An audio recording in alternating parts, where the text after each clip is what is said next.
ये कहानी है अंजलि की, एक संस्कारी और समझदार महिला। बहुत जल्दी अपने ससुराल के माहौल में ढल गई थी। उसके परिवार में उसके सास ससुर, जेठ जेठानी, उनके बच्चे और अपने पति संजय और 4 साल की बेटी पिंकी के साथ हंसी खुशी से अपना जीवन बिता रही थी। तभी एक दिन अंजलि के पति ने बताया कि उसका प्रमोशन हो गया है। ये सुनकर घर पर सब लोग बहुत खुश हुए, लेकिन थोड़ी ही देर में सब ये सुनकर परेशान हो गए कि अब संजय को अपने नए ऑफिस बैंगलोर में शिफ्ट होना होगा।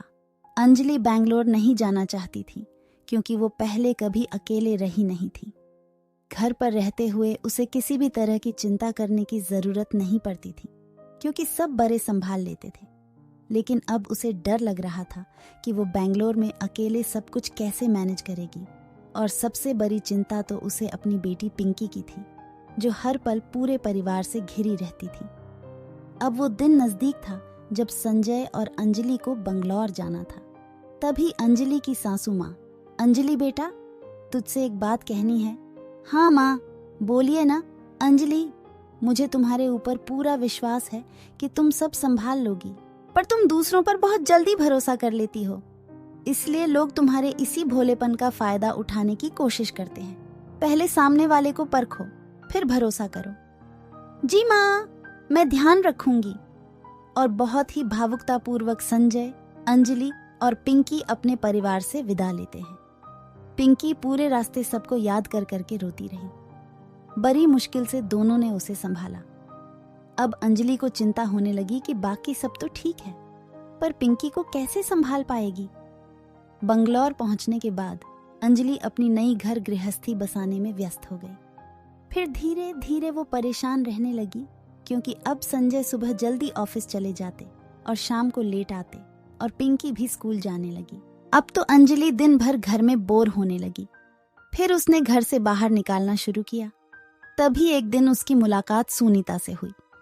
थोड़ी देर की बातचीत में ही अंजलि सुनीता से बहुत ज्यादा प्रभावित हुई। सुनीता का बात करने का ढंग, उसके हाव भाव अंजलि को बहुत अच्छे लगे। सुनीता ने उसे अपने घर आने का निमंत्रण दिया। अगले दिन पिंकी को स्कूल छोड़कर अंजलि सीधा सुनीता के घर पहुंच गई। सुनीता ने भी बहुत अच्छे से उसका स्वागत किया। सुनीता की भी 5 साल की बेटी कविता थी। बहुत जल्दी सुनीता और अंजलि की दोस्ती गहरी हो गई। जब अंजलि ने अपने पति संजय को सुनीता के बारे में बताया तो संजय ने भी उसे यही कहा कि चलो, अच्छा है कि तुम्हारी कोई सहेली बन गई, कम से कम अब तुम मुझे परेशान नहीं करोगी, और हंस दिए। अंजलि भी खुश थी, ये सोचकर कि इस पराये शहर में कोई तो मिला जिससे वो खुलकर बात कर सकती है, और सुनीता से मिलकर उसे अपने परिवार की कमी भी महसूस नहीं होती थी। फिर एक दिन सुनीता, अंजलि, तुम हमारी किट्टी पार्टी में शामिल क्यों नहीं हो जाती? इससे तुम्हारी कुछ और भी नई महिलाओं से जान पहचान हो जाएगी और जिंदगी की इस निरसता से निकलकर थोड़ा मनोरंजन भी कर पाओगी। ठीक है, तो फिर मैं आज संजय से पूछ लेती हूँ, अंजलि ने जवाब दिया। अब क्या हर काम पति से पूछकर करोगी?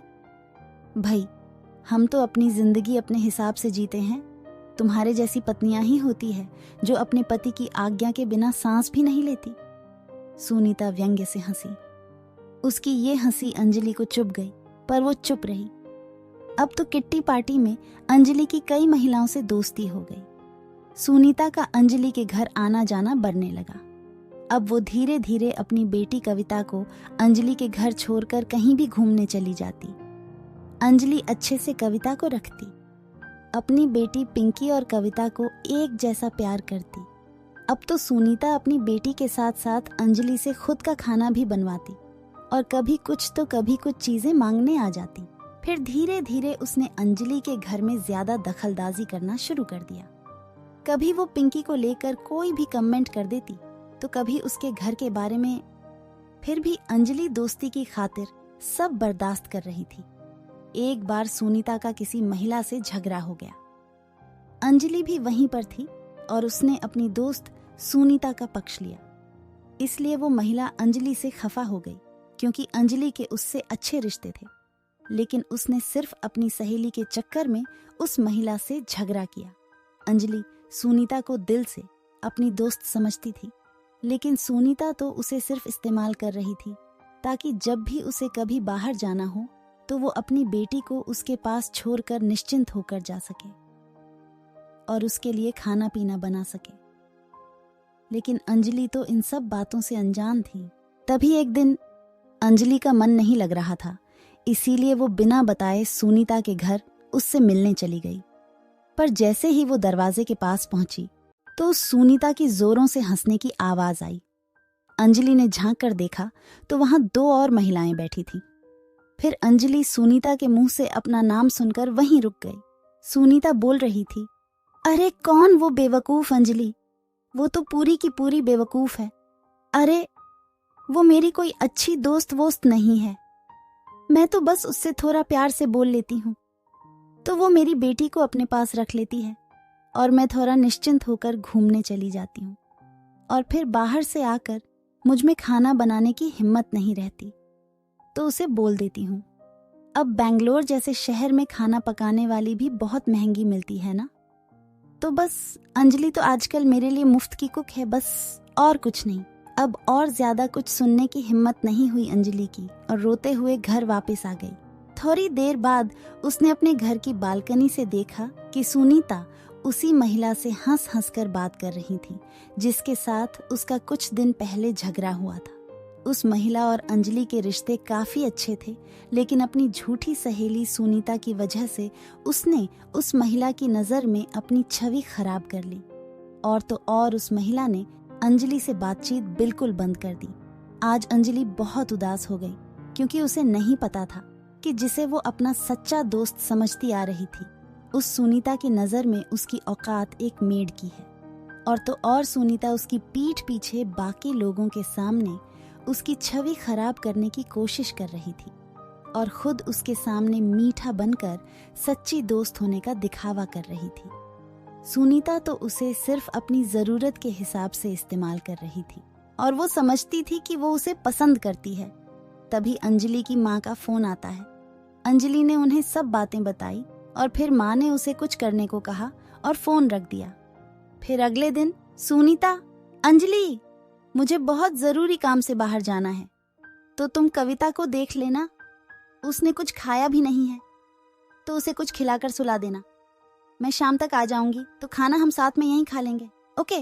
तभी अंजलि, रुको सुनीता, आज कविता को तुम साथ ले जाओ, मैं नहीं रख पाऊंगी। और हाँ, रात का खाना तुम मैनेज कर लेना क्योंकि मेरी तबीयत कुछ ठीक नहीं है। अब मुझसे ये सब नहीं हो पाएगा। अब तक किया सो किया, आगे से तुम देख लेना। सुनीता अवाक सी होकर अंजलि को देखती रह गई क्योंकि उसे अंजलि से ऐसे जवाब की उम्मीद नहीं थी और अपना मुंह लेकर वापस चली गई। आज अंजलि का मन शांत था क्योंकि उसका झूठी दोस्ती से पीछा छूट गया था।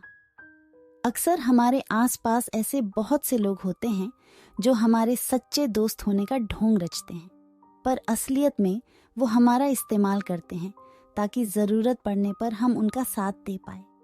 और हम सोचते हैं कि वो हमें पसंद करते हैं, जबकि वो जरूरत पूरी होने पर नजरें फेर लेते हैं। आपको क्या लगता है, क्या अंजलि ने अपनी झूठी दोस्त के साथ जो किया वो सही था? कमेंट में बताएं। कहानी अच्छी लगे तो लाइक और शेयर कर दीजिए। धन्यवाद।